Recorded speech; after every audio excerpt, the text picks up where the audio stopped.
আগের দিনের চানা মশলাটা মনে আছে? ওই চানা মশলাটাকে যে পরোটা কমপ্লিমেন্ট দিচ্ছিল, এটা ওই পরোটা। নুন, চিনি আর সাদা তেল দিয়ে ময়দাটাকে ভালো করে ময়ান দিয়ে তাতে দই ভালো করে মিশিয়ে নিয়ে তারপর জল দিয়ে মেখে একটা নরম ডো বানিয়ে নিন। তারপর ঠিকঠাক সাইজের লেচি বানিয়ে নিন এবং যার যেভাবে ইচ্ছে সেভাবে বেলে ফেলুন। আমার যেমন পরোটাতে লেয়ার খুব ভালো লাগে, তাই আমি মাকে বলেছিলাম লেয়ার বানাও পরোটাতে।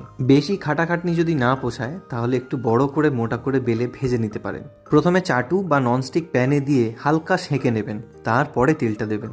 খুব বেশিক্ষণ অপেক্ষাও করতে হবে না। চাটুতে দেওয়ার পর একটু নাড়াচাড়া করে তেল দিয়ে দিলেই কিছুক্ষণের মধ্যে এটা ভাজা হয়ে যাবে। আর সাধারণত পরোটার সাথে এই চটকে দুমড়ে মুচড়ে ছিঁড়ে এই ওস্তাদিগুলো আমি করি না, শুধুমাত্র ভিডিওতে দেখতে ভালো লাগবে তাই এই ওস্তাদিগুলো আমি করছি। না হলে আমার পেটাই পরোটাও গোটা গোটা খেতে ইচ্ছে করে। তো শিখে নিলে কিভাবে বানাতে হয় দই পরোটা। এবার প্লিজ সাবস্ক্রাইব করে দাও চ্যানেলটা। ভালো থেকো, টাটা।